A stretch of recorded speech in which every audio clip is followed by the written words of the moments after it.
की तहव्वुर राणा का सवालों से सामना होगा और बहुत सारे सवाल हैं जिनका जवाब चाहिए, क्योंकि अलग अलग एंगल्स हैं जिनसे पूछताछ होगी। जरा जल्दी से आपको ग्राफिक्स के जरिए जानकारी दे देते हैं कि किन किन विषयों पर गहनता से जांच और पूछताछ चलने वाली है। सबसे पहले 26/11 मुंबई हमले में तहव्वुर की भूमिका क्या थी, क्योंकि ये जानकारी मिली कि लॉजिस्टिक सपोर्ट उसने दिया, मास्टरमाइंड था, तो कैसे ये भूमिका उसने अदा की, इस पर जवाब मांगा जाएगा। डेविड कोलमैन हेडली की मदद उसने कैसे की थी, जानकारी ये मिली थी कि उसने अपनी ट्रैवल एजेंसी यहाँ रजिस्टर कराई, कवर दिया हेडली को, तो वो भी जो सच्चाई है उसकी तह तक पहुंचा जाएगा। दूसरा पॉइंट ऑफ व्यू जो सवालों से जुड़ा होगा वो आईएसआई कनेक्शन से होगा, क्योंकि पाकिस्तान बार बार ये कहता रहा है कि उसका कोई लेना देना नहीं है मुंबई 26/11 हमले से। इस लिहाज से तहव्वुर राणा से यह भी पूछा जाएगा कि आईएसआई की भूमिका क्या थी, किस तरह से आईएसआई ने मदद पहुंचाई, क्या हमले के लिए कोई निर्देश आईएसआई से आया था, खुफिया एजेंसी आईएसआई से वो लगातार कांटेक्ट में था। इस पॉइंट ऑफ व्यू से भी पूछताछ होगी। अगला सवाल लश्कर-ए-तैयबा से जुड़ा होगा, क्योंकि लश्कर-ए-तैयबा की पूरी विंग इसमें इन्वॉल्व थी। ऐसे में यह भी पूछा जाएगा उससे कि तहव्वुर के उसके संबंध कैसे लश्कर-ए-तैयबा से जुड़े, क्या वो जिस दौरान आर्मी में था, डॉक्टर के पद पे तैनात था, उस दौरान वो दोस्ती हुई, या कैसे उसने ये सोचा कि लश्कर-ए-तैयबा में जाना है, या उसने कैसे मदद की। ये तमाम सवाल हैं। हमले के लिए तहव्वुर ने कैसे लश्कर से मदद ली, इसको लेकर भी जवाब मांगा जाएगा तहव्वुर राणा से।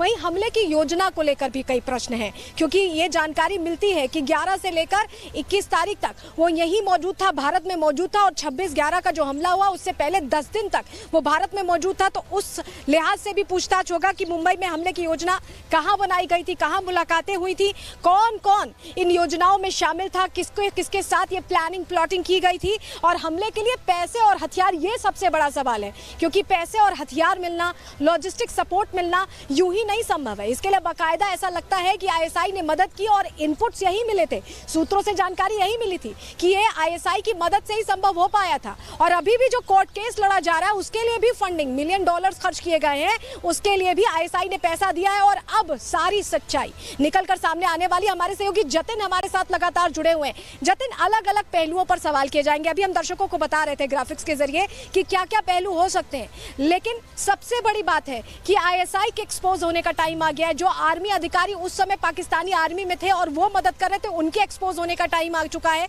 क्योंकि पाकिस्तान तो ये कहता रहा है कि कोई कनेक्शन नहीं है, लेकिन अभी जो केस भी लड़ा जा रहा था उसको लेकर भी जानकारी मिली कि पैसा आईएसआई दे रहा था। बिल्कुल, देखिए, तहव्वुर राणा को लेकर पाकिस्तान आज ये बोल रहा है कि वो तहव्वुर राणा का पाकिस्तान से कोई कनेक्शन नहीं है। लेकिन आपको याद होगा कि जब तहव्वुर राणा ने सुप्रीम कोर्ट में प्रत्यार्पण को रोक के लिए याचिका डाली थी, तो उसमें पाकिस्तानी मूल का रहने वाला कनेडियन नागरिक उसमें लिखा था। तो पाकिस्तान किस बेसिस पर डिनाई कर रहा है वो उनकी अपनी विवेचना का हिस्सा है। लेकिन अब जब तहव्वुर राणा भारत के अंदर है तो अब उससे 26/11 हमले की पूरी जानकारी ली जाएगी। ये बिल्कुल बोला जाता है कि तहव्वुर राणा आईएसआई और लश्कर-ए-तैयबा के मीडिएटर का काम करता था। तहव्वुर राणा की जड़ें जितनी आईएसआई के अंदर मजबूत उस समय थी, उससे ज्यादा मजबूत लश्कर-ए-तैयबा की थी। और डेविड कोलमैन हेडली, जिसकी मदद उसने की और वो मास्टरमाइंड के तौर पर था, उसको रैकी करवाना, मुंबई में अलग अलग जगहों पर ले जाना, उसका ऑफिस स्टैब्लिश कराना, इसमें सबसे बड़ा रोल तहव्वुर राणा का ही रहा है। कुछ ऐसी कॉल डिटेल्स इस समय एनआईए के पास मौजूद है, जिसका जिक्र एनआईए ने अपनी चार्जशीट में भी किया था, जिसमें तहव्वुर और डेविड के बीच की जो बातचीत है उसका भी जिक्र है। तो ये बिल्कुल क्लियर है कि जैसे ही कस्टडी एनआईए को मिलेगी एनआईए कोर्ट के जरिए, तो इन सभी सबूतों को तहव्वुर राणा के सामने कन्फ्रंट कराया जाएगा, उन टेबल्स पर रखा जाएगा, और उसके बाद तमाम सवाल जवाब होंगे। लेकिन सबसे बड़ी बात, लगातार आईएसआई जिस तरीके से लोगों को भारत के अंदर प्लान करते हैं और बड़ी आतंकी गतिविधियों को साजिश करते हैं, उसके सबूत एनआईए बड़े स्तर पर निकालेगा, और तहव्वुर राणा उसकी महत्वपूर्ण कड़ी जो है वो रहने वाली है। साथ ही पैसे किस तरीके से आते हैं, भारत में इनका नेक्सस किस तरीके से चलता है, आने वाले दिनों में उस नेक्सस के बारे में और गिरफ्तारियां एनआईए को करने की उम्मीद है। यही कारण है कि 16 साल का समय लग गया तहव्वुर राणा को भारत लाने में।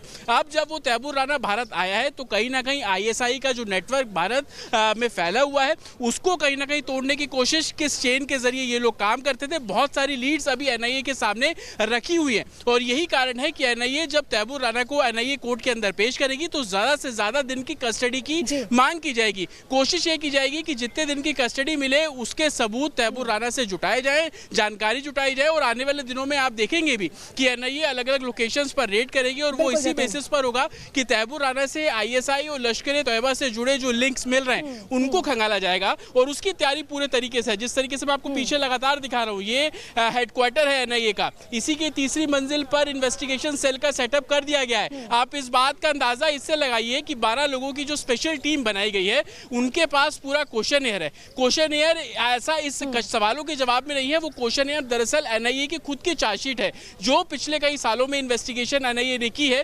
उसी इन्वेस्टिगेशन को अब तैमूर राणा के सामने रखा जाएगा, उसी इन्वेस्टिगेशन के आधार पर सवाल पूछे जाएंगे। जतिन, आप बहुत इंपॉर्टेंट पॉइंट हाईलाइट कर रहे हैं कि पूछताछ में जो नाम सामने आएंगे, जो खुलासे सामने आएंगे, ऐसे में एनआईए बड़े स्तर पर तैयारी कर रही है उन्हें क्रैकडाउन करने की, उन्हें पकड़ने की, उस नेक्सस को पूरी तरह से खंगालने की। और यही वजह है कि एक एक चीज, क्वेश्चनएयर जो आपने बताया कि लंबा क्वेश्चनएयर तैयार है, सवालों से सामना तहव्वुर राणा का होगा। आप हमारे साथ बने रहिएगा, लेकिन आपको बताएं कि तहव्वुर राणा को दिल्ली में कहां रखा जाना है, किस तरह की तैयारी है, इन सवालों का जवाब जरा दर्शकों को ग्राफिक्स के जरिए देने जा रहे हैं।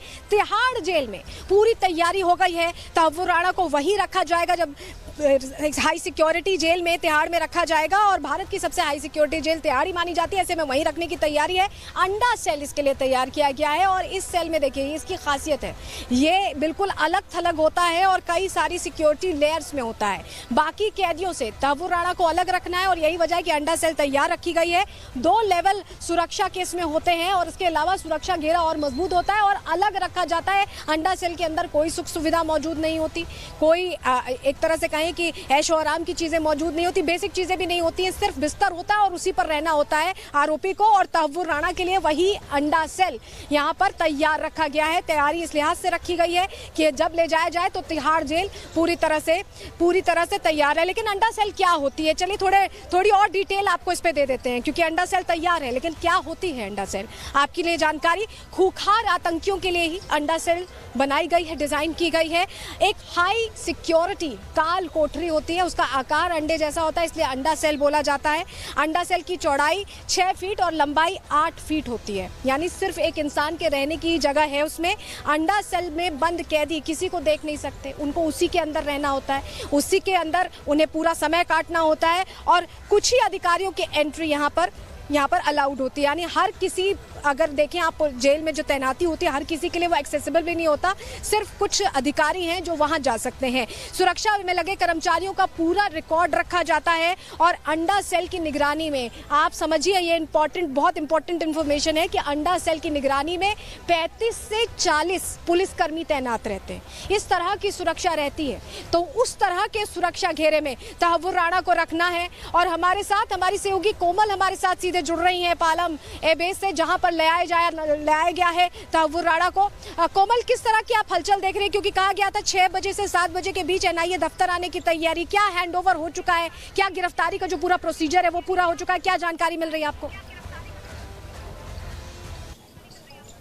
बिल्कुल, देखिए अगर आपको पालम एयरबेस से ही तस्वीरें दिखा रहे हैं, हलचल तो साफ तौर पर बढ़ गई है, लेकिन अगर हम तस्वीरों की बात करें तो यहाँ पे देखिए, क्योंकि ऐसी जानकारी भी मिल रही थी कि करीब 6 से 7 बजे का समय है जब यहाँ से तहव्वुर राणा को एनआईए के ऑफिस ले जाया जाएगा। चूँकि किलोमीटर्स की बात करें तो करीब 8 से 9 किलोमीटर की ये जो दूरी है वो हो जाती है और 6 से 7 बजे का समय है जो ट्रैफिक पुलिस को भी दिया गया है। ऐसे में हलचल साफ तौर पर उससे पहले जो है यहाँ पे बढ़ती हुई नजर आ रही है। और जिस तरह से लगातार हम यहाँ से आपको तस्वीरें भी दिखा रहे हैं, प्रोसेस की बात करें तो तमाम लीगल प्रोसेस जो है वो इसमें इन्वॉल्व होती है। उसके पहले देखिए, चूँकि उनकी अरेस्टिंग होती है लीगल तरीके से, एक ऑफिशियल तरीके से उनकी अरेस्टिंग होती है, तो जो जानकारी मिल रही है कि वो सारे प्रोसेस जो है वो चल रहे हैं और एक बार वो मेडिकल और लीगल अरेस्टिंग हो जाए उसके बाद जो है एनआईए के दफ्तर जो है, एनआईए के दफ्तर वहाँ पे लेके जाया जाएगा। ऐसे में सवालों की एक लंबी फेहरिस्त जो है, सवालों की लंबी फेहरिस्त जो वो भी तैयार की गई है एनआईए की तरफ से। तो ऐसे में कई गंभीर सवाल पूछे जाएंगे, कई खुलासे होंगे, कड़ियाँ जोड़ी जाएगी, क्योंकि जब भी जिक्र